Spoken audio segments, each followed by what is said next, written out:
regards to Hazrat Ishmael and Hazrat Mustafa, one Christian reading the Holy Quran said that the descendants of Isaac is given, but not the descendants of Ishmael. Now, the Christians of Isaac is given and Hazrat Ishmael is not given. And they already don't believe that, or some of them don't believe that Hazrat Ishmael is blessed, his seed is blessed. So they cannot see that how Muhammad could be a prophet or could be the blessed seed. So is there any short answer to that? I spent quite a long time and still they were not convinced. The first most important principle to be kept in mind before answering such question is this, that the validity of the question has to be challenged to begin with. On common sense, on our knowledge of history, if this is acceptable, it might have been said in the Bible, even if you don't debate that. I mean, even otherwise, it can be completely rejected as a valid question.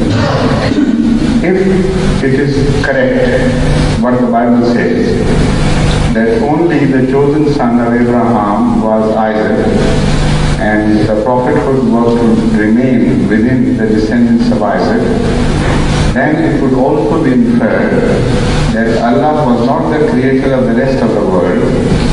He left the entire world completely unattended, and He was the creator of only a certain people, and of that only a certain line. This is not acceptable to any human being normally, because the concept of God and the concept of His creation and the concept of prophethood, they all become so limited. And they don't mean anything for the rest of the world. So it has to be rejected outright, this question. Why should it be?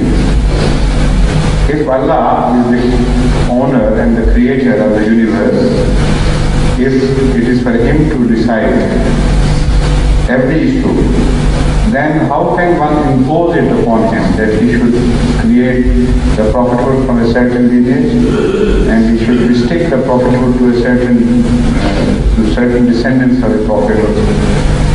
Anything of that nature is putting a restriction upon Allah. Yeah, but the thing is that if the Jews accepted Jesus as the Messiah, then possibly the Holy Prophet would have come from the Jews. Why? This is what I am discussing. The Holy Quran has mentioned a retort to all questions of this nature, and that is the main principle to which one must take. The Holy Quran deals in one sweep of the hand with all the questions belonging to this category. It says, "Ahum yaqsimuna rahmat rabbik." People from various walks of life, from various schools of thought, they come and make different demands. Some say that he should be the descendant, the new prophet should be the descendant of so and so. And some say that he should hail from that and that city. And some say he should be from that and that people and nation or religion. So the demands from all over the world vary and they are different. Then the issue is only this: who is going to decide whom Allah should give His blessings? Is it Allah or somebody else? If Allah is free to choose, let Him choose. Because it is not just their point of view. The fact is the Holy Quran enlarges this question in the context of many other demands. The Arab who said he should have hailed from that city, that big city and that big city, the twin big cities. Like the Muslims today demand that the Mahdi should have come from the two big cities, Mecca and Medina. At that time when Hazrat Muhammad Mustafa appeared, the two big cities were not Mecca and Medina. They were two different cities. So the demands, if you further go out of Middle East and go to India, the demand there would be that the prophet or the final prophet or the final, let's say, manifestation of God was to appear from among the Brahmins. And the Buddhists would say the final blessings of Allah was to be shown to the descendants of Buddha, and so the descendants of Confucius, and so the descendants of Zoroaster. It goes on and on. So how can you handle each one of them without there being a central weapon of defense available to you, which would hit them all together and with the same severity? That central weapon has been mentioned in the Holy Quran, that the question of who is going to be chosen by Allah rests with Allah, and he will not be dictated to by human beings. So that follows the attack upon Islam from all sides. Secondly, from the biblical point of view, you should be well versed and you should be capable of defending the position of Islam. The fact is that Hazrat Ismail is mentioned in the Bible as the blessed son, as revealed to Hazrat Ibrahim before his birth, and he is promised of unlimited bounties by Allah. And when you remember, it is said that when Abraham prayed for a son and he was given the glad tidings of Isaac, you know what he said? He said, Tere Huzur Ilutu, it says, Tere Huzur Ismail hi jita rahe. In your presence, it suffices me that Ishmael be given a long life.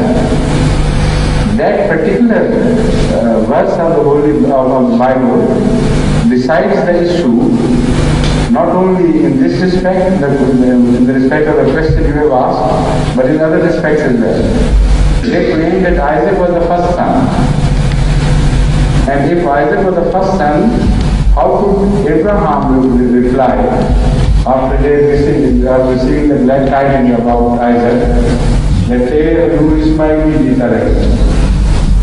Let Ismail, the long life of Ismail suffice to me, take to provide him with long life. That means Ismail was the firstborn.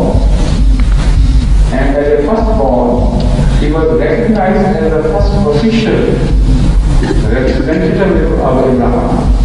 If Hazrat Abraham had not looked at him as the true descendant and inheritor, he couldn't have said that.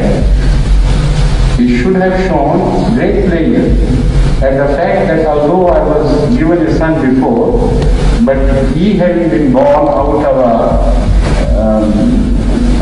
a lady, let's say, don't you put that as in slaves? Not concubine, that's in Dharam. Concubine in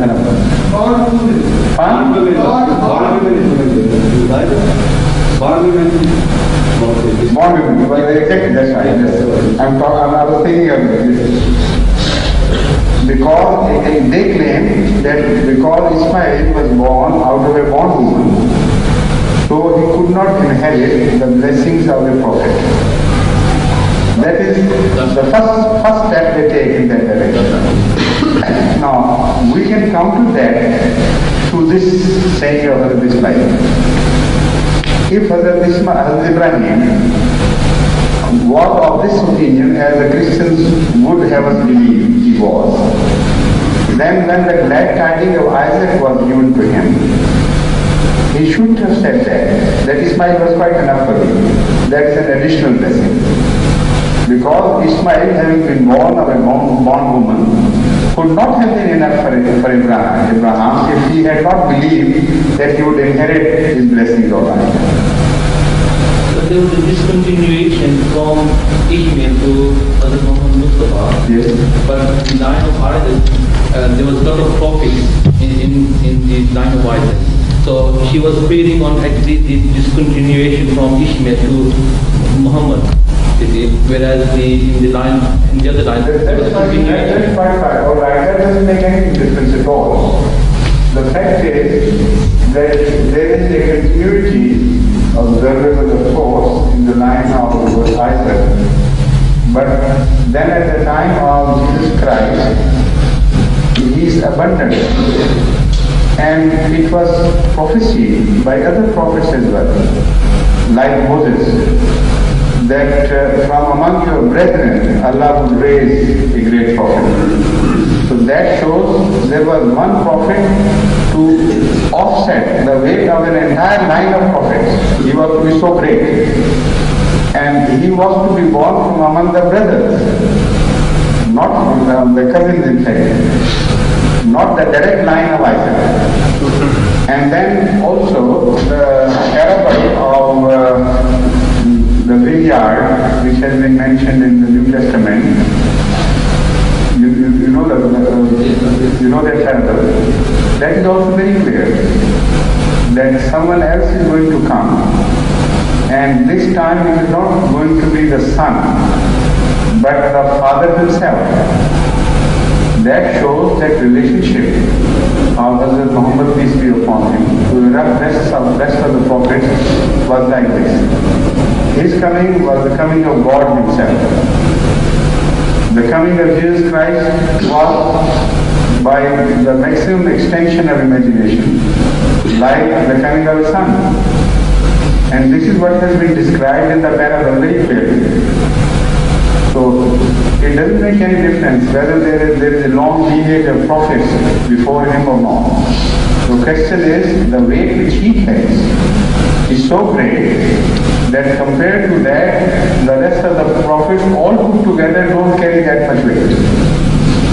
This is in essence which has been disclosed by Bible itself in so many places, in so many forms. So I hope you follow. After a question has been asked from the men's side. Assume that has been talked as you just explained. But I want to know how Jesus actually became the descendant of Abraham. Because there's no proof from the Bible at all that he was a descendant from Abraham. So how is it possible for us to... How is it possible for a Christian to do that? Well, that was my point. But there's no way in the Bible to find out that Jesus was actually the descendant of Abraham. Because the genealogy starts from Joseph. According to them, he was the descendant of Allah. Yeah, that's right. That's why I just started.